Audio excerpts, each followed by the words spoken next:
Hi, Busy. How are you? Hi, Seth. I'm good. How are you? Good. It is wonderful to see you as always. And I know your entire family of four celebrated quarantine birthdays. We did. And I imagine it's harder for the kids than the adults, but you did something really lovely for your daughter Birdie.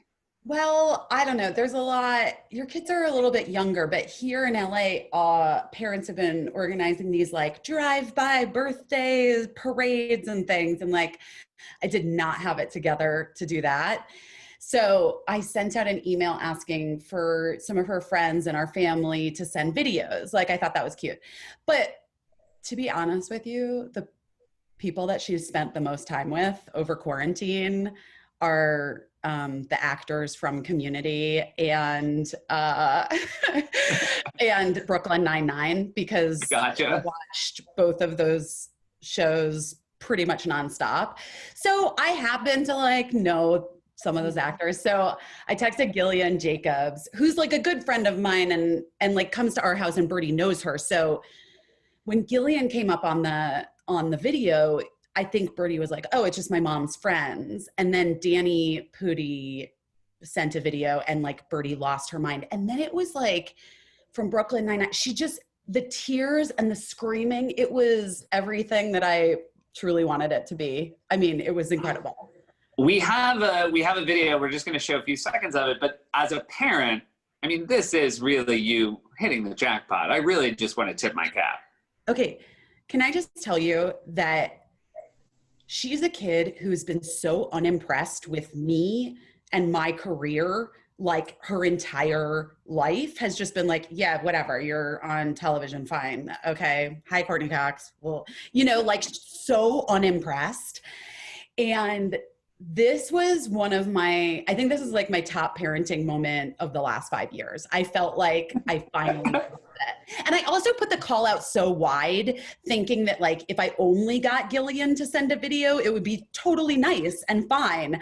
But everyone sent videos, including her two favorite YouTubers from England, who I just like DM'd on Twitter. I mean, it was wild. So yeah, watch her reaction when it changes. It's crazy. Try.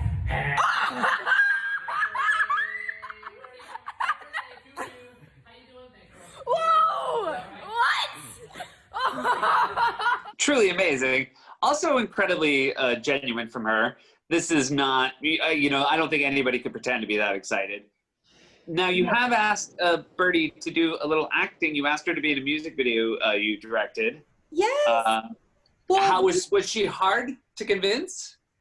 Yeah, I mean, she's not particular. She's very like, she's just into what she's into, man. And like, if it's not something she's interested in, you can forget it. I think that's probably like most kids, but some kids are a little bit maybe more polite. Or like they'll like, you know what I mean? Or they'll like, even just to show that little clip, I went and asked her, and I said, you know who Seth Meyers is? And she's like, yeah, I guess. And then I was like, well, you know Josh. I was like, you know, he's Josh's brother, and he's got a late night show. Can I show that clip? And she's like, yeah, I guess for him. Yeah, that's fine. Like, so anyway, we've been in quarantine. We have this singer-songwriter lives in our guest house, and so she's by herself. I mean, so she's quarantined with us, and her EP came out yesterday, or not her EP, but her new song off her upcoming EP came out yesterday. And she was like, my label really wants me to make a video, but what am I going to do? And I was like, well, lucky for you, we have iPhones and work in the film industry. So we came up with this concept for the video, and I really just loved the idea of having Birdie and her little friend that were staying with us as the protagonists in the video, and having Sarah Beth Tomberlin as her name as a singer, sort of following them. And it turned out so well. It really did. It's so much fun to watch and listen Thanks. to. Thanks. Yeah. I mean, I think I was really proud of it. Mark edited it on his Final Cut Pro on his computer. I think the label, like at first, her record label was like, yeah, I guess the people you live with can make this video. And then they were really excited when it turned out the way that it did. And so are we. So yeah, check that out, I guess. You also have a podcast, and Busy, you have often noted and addressed the fact that you love to talk. This seemed like a natural conclusion of your talents as someone who is naturally. Well, Seth, I thought it was gonna be a late night talk show. Was gonna be the natural, but you know what? A podcast, great. No, I had, after Busy Tonight ended, Casey St. Ange, who was my showrunner on that show, and I basically were going in a whole new direction, and had this whole project we were putting together, and we sold the podcast as kind of like a part of that, and we were going to take people on the journey, kind of like Startup. I don't know if you ever listened to that podcast.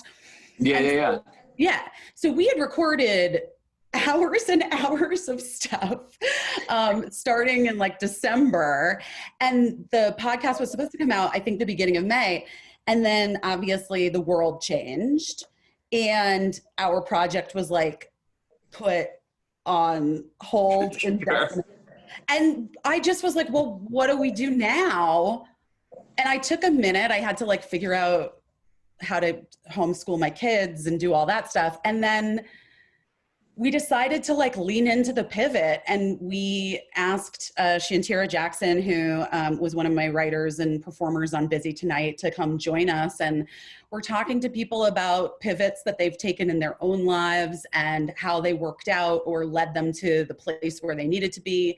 And honestly, I feel like at this moment right now, we all could benefit from hearing the stories of people who in their darkest hours thought, well, I don't even know how I'm going to move forward, somehow figured it out, took the pivot, and like ended up in a better place. Because we're all being asked to do that, you know? And yeah, and it's really a perfect example that the podcast is a version of that, right? That you had this different podcast and then you ended up with this one. So it also is, it's nice both that you talk to guests about it and that you serve as a perfect example of it. So congratulations on the podcast.